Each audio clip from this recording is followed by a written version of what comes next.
man, my date's gonna be here in 10 minutes and I'm nervous. I mean, what if I screw the whole thing up?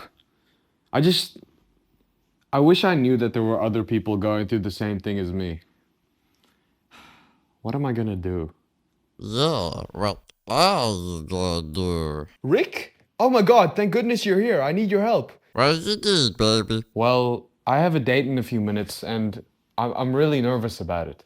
Well, Coach Steve, My name's Storm. you don't have to worry. A lot of people are going through the exact same thing you are. Really? Yeah, Coach Steve, we all are. We're all going through changes. Just look at the TV, baby. Okay, obviously I can't actually play the intro, but in a world where I could, that would have been an awesome way to start the video. Anyway, I think you all know what we're talking about today. If you don't, hey, what's going on? I'm Storm, I need sleep, and today we're talking about Big Mouth. A lot of people really don't like Big Mouth, and a lot of people really do like Big Mouth. I'm part of the latter, but with the new and final season having just come out, the big finish, if you will, I thought, what better time is there to have a look at the most inappropriate show around and see some of the goods and bads that have come from the last 8 years.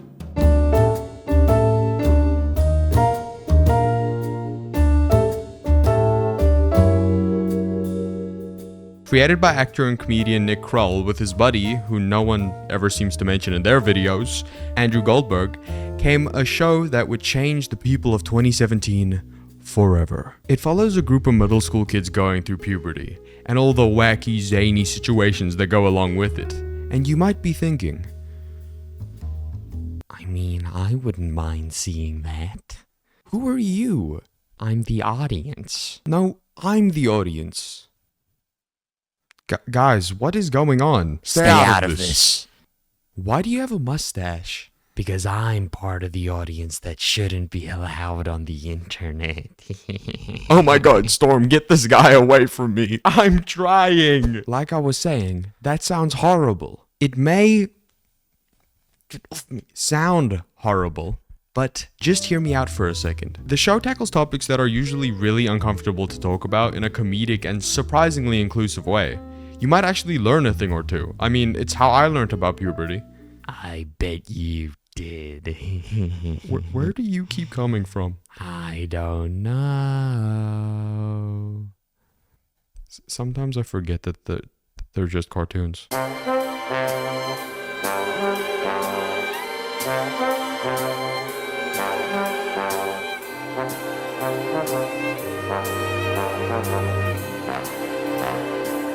Judging by my analytics, I'm pretty sure a lot of you, like me, are in that stage of life where a grown-up decides it's finally time to tell you about the birds and the bees.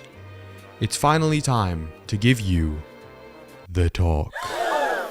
And the talk can be a scary thing. It's gross and awkward, and I don't want to hear about your first time again, Grandpa. So when the time came for me to have the talk, my father looked me in the eyes and said, Son, I am not qualified to do this, but your mother doesn't want to, and if I'm being honest, neither do I. Luckily for you, I found the show on Netflix. So, do with that what you will, kiddo. Some would call that bad parenting. I started watching the show as it came out because of its praise amongst mothers all over the internet for being an entertaining way to teach your children about complicated concepts like being gay, practicing safe sex, and the horrors of online pornography. Crazy season finale, let me tell you. But even though Big Mouth was an adult raunchy cartoon, parents somehow figured out a way to use it as a tool to make these things easier for their kids to understand. And sometimes I think the show was even made with this in mind. I mean, tell me these guys don't look exactly the same. Speaking of this guy, let's have a look at one of the show's most disliked aspects, aka one of the best parts. That's me, baby. I'm the monsters. Oh, I'm fading away. That's alright. Well, you good? Likely the most iconic part of Big Mouth is how they personify puberty in these characters called hormone monsters. They're usually used as a way to get laughs or break the fourth wall, but the main reason they're here is to represent the kid's sexual nature in a form of this weird monster. And this idea works really well, but it tends to be the thing people dislike most about the show. Purely for the reason that the rules for these guys are incredibly inconsistent. The continuity for who can and can't see the monsters varies drastically from episode to episode and usually relies on what's convenient for the plot or whatever is good for a punchline. And that's a valid complaint. Rules are an integral part to world building. But does it really matter? I don't think it does. I mean, if a show is consistently inconsistent, does that really affect the quality of what you're watching? If anything, it could be the show's way of saying that drastically different people could have very similar experiences with puberty, which would explain why some characters share hormone monsters. I've heard similar complaints for characters like Duke Ellington's ghost. For those of you who don't know, Duke Ellington was a jazz pianist in the 1920s, and that might make you wonder, then why is he in the show? What does he have to do with puberty? You know? Who does he cater to? And honestly, I have no idea. It just seemed like a clean way to segue into the next segment and make you wonder.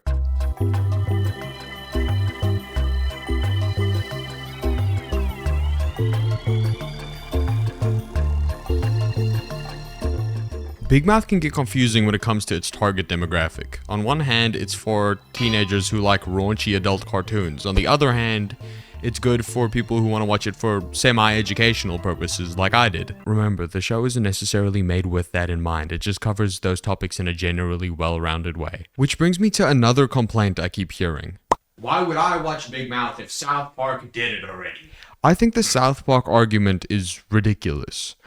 South Park is a great show, but the people who are saying that seem to be the same people who are upset about the humor in Big Mouth. Need I remind you, South Park did an entire episode about eating out of your ass and shitting out of your mouth.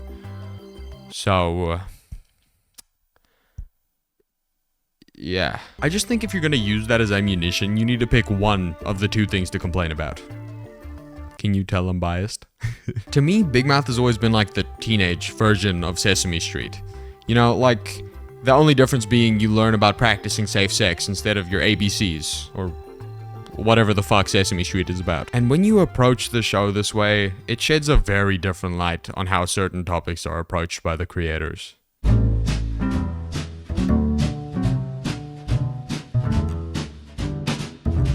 Even though I spoke a lot about how great Big Mouth is today, I do admit that a lot of my opinions are biased due to the circumstances under which I watched the show. I mean, that is why the segment was called Right Place, Right Time. But I think jumbled somewhere in my subjective opinion, there's a little bit of fact to what I'm saying. For you to decide how much of what I said is true though, you're gonna have to go watch it yourself. And if you do end up checking it out, let me know what you think, or recommend something else you want me to talk about in the comments. Suggestions are always welcome. But that'll be all for me today. So, I'll see you next time. And always remember to never ever, ever use deodorant and always take bubble baths. Okay, until next time.